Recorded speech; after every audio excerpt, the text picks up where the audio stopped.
Okay, we're just about to get going on our third section. Just let's review where we're at right now. If we scrub through our timeline, actually, what I'll do is I'm going to reposition my work area, and let's do a RAM preview. I know who I am. I'm a dude playing the dude disguise. So that's where we need to have these new words coming in, and that is, we'll just scrub out right about here. It seems to be that the word playing is occurring right here. Let's do a little preview with um, our audio clip.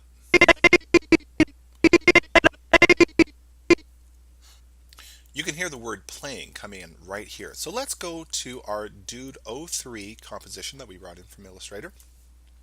And in this case, we don't really need to bring in these graphics here. Those are already there.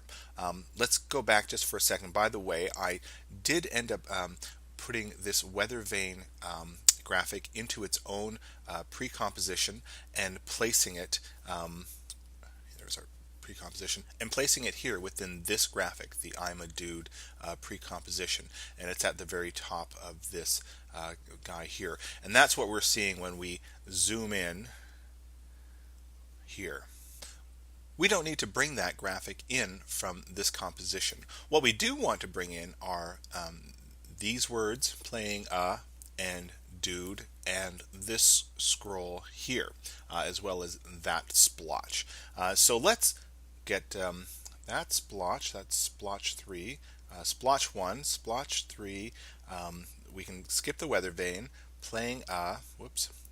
Actually, I need to hold down the control button or the command button as I do the splotch 1, splotch 3, playing, dude, scroll, and let's bring that arm in as well. And that's all we need to bring in. So I'm going to copy those, and I'm going to go back to Dude main, and I'm going to paste. And again, let's reposition that so that it's below the I'm a Dude composition, just so that we can keep everything in this chronological order here.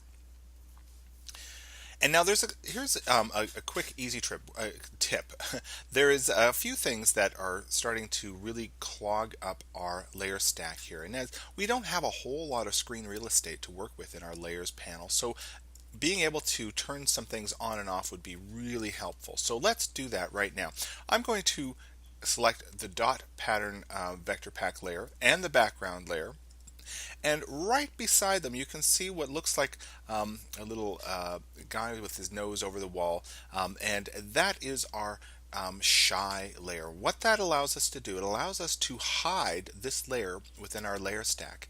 And so if I click on those two guys, or that guy, it'll turn off both those layers. And then I need to enable it for this entire composition. So I'm actually going to click up here where you see his little nose sticking over the wall, and I'm going to hide them, and that's called shying. And in fact, I can do that for these two layers here as well, these compositions, the first and second parts of our composition. I'm going to shift select I'm a Dude, and there we go. Those have been shied as well. We could do it as well for this audio clip. Why not? This is a nice way for us to be able to clean up and keep our real estate in this area free. Now, if I want to be able to see any of those things, all I need to do is click on that shy icon again, and all of them come back. If I want to hide them again, there we go. So let's do that. And now we have this layer coming in, and let's just reposition this a little bit. I'm going to bring that up here. Let's turn on the continual rasterization for all these layers. Might as well do that right now. And here's a splotch over here that I would like to reposition. No, not that.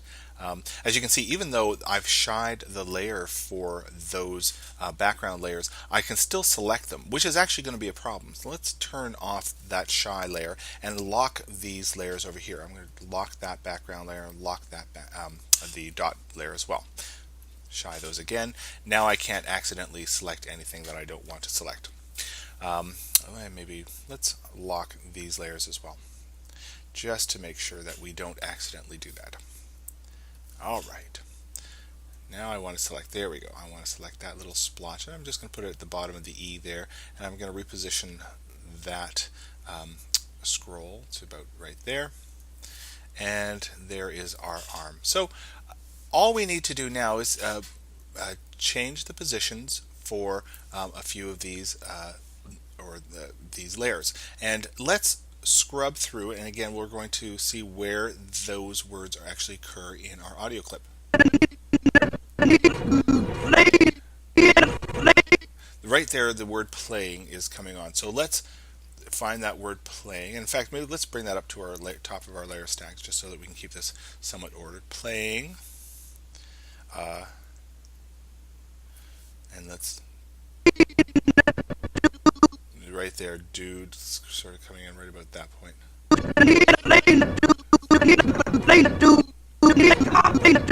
There we go. And now I'd like these splotches to, that splotch, I want it to come in.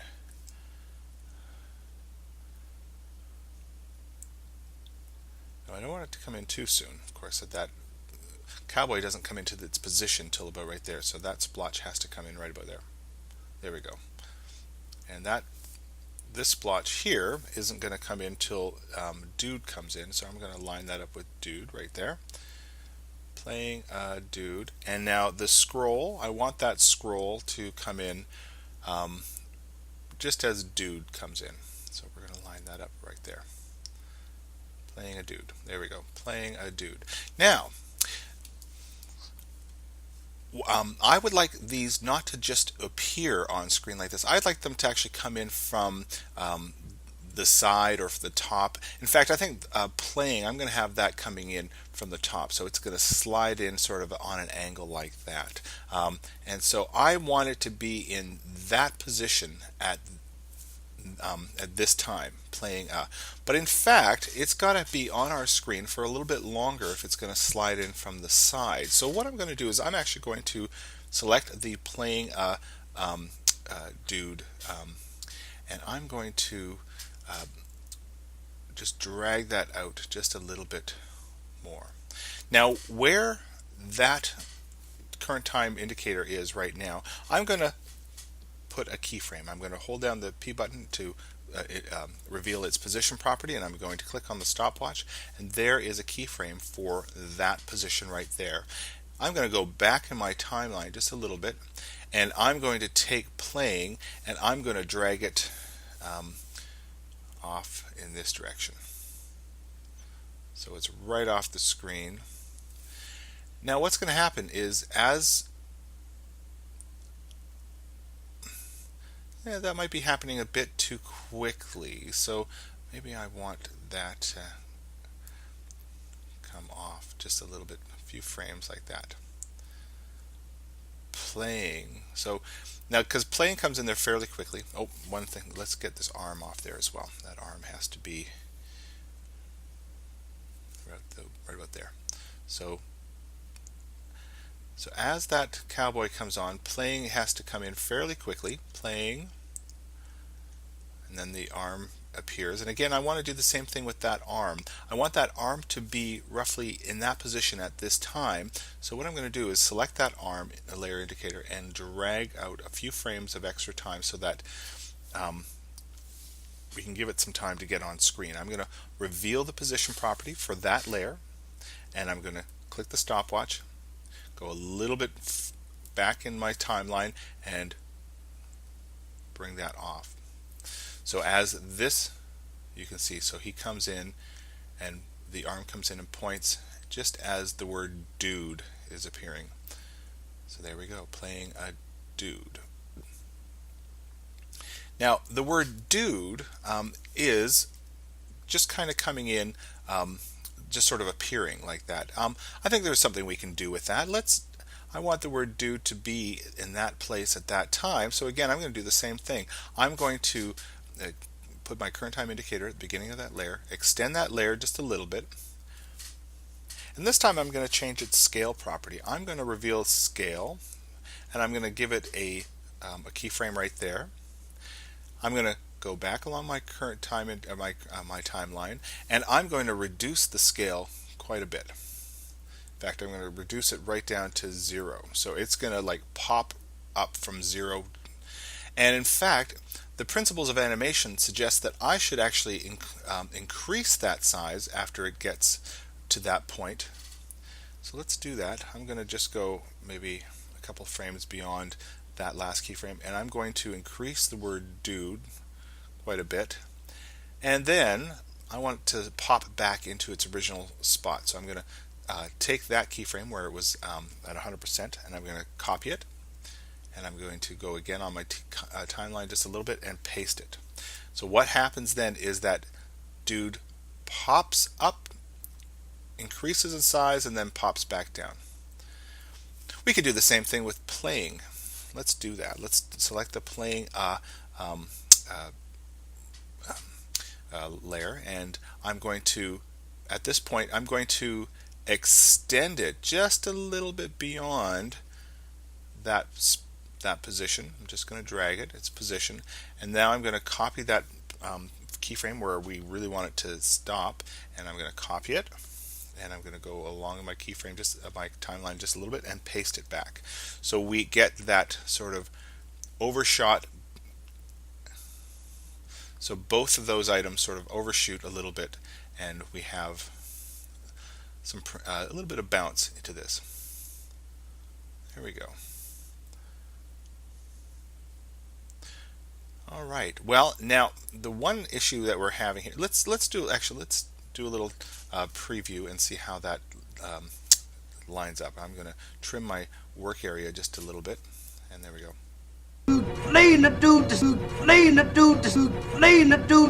Well, that's working out.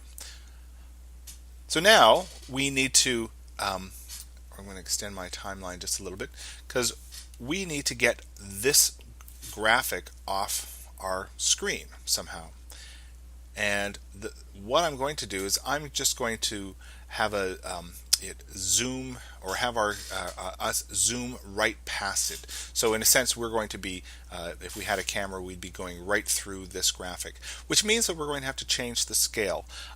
And again, if we're going to be scaling all of these graphics at once, that means we need to pre-compose it. So let's do that. Let's select all of these layers, and we're going to go to the layer drop down menu, and we're going to choose pre-compose, and I'm going to call this one playing dot dot dot. There we go. And yeah,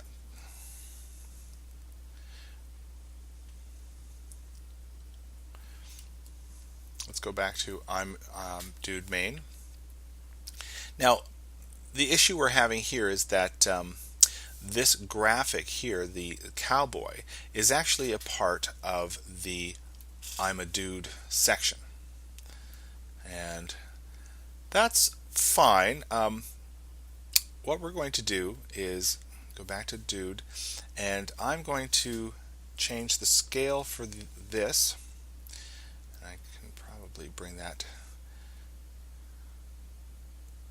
There we go. I'm going to reveal the scale, and I'm going to set the scale for right here. Everything is right where we want it at this point. So I'm going to set the scale by clicking the stopwatch to where it was before. Press continually rasterize again because I undid that. I need to actually reveal the property position, or the position property again, and I'm going to again set a keyframe for position as well. And now I'm going to go a couple of frames off, and now I'm going to change not only the scale but also the position, so that what happens is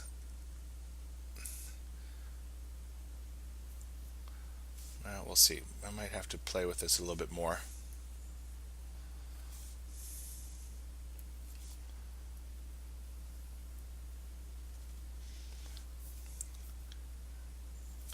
What I want to have happen is I want it to feel as if we're zooming right through those words. Yeah, that's roughly what I'm looking for. Now, I'm going to have to do the same thing with this graphic here. I'm going to unshy those layers, and it's this I'm a dude. Oh, it's locked.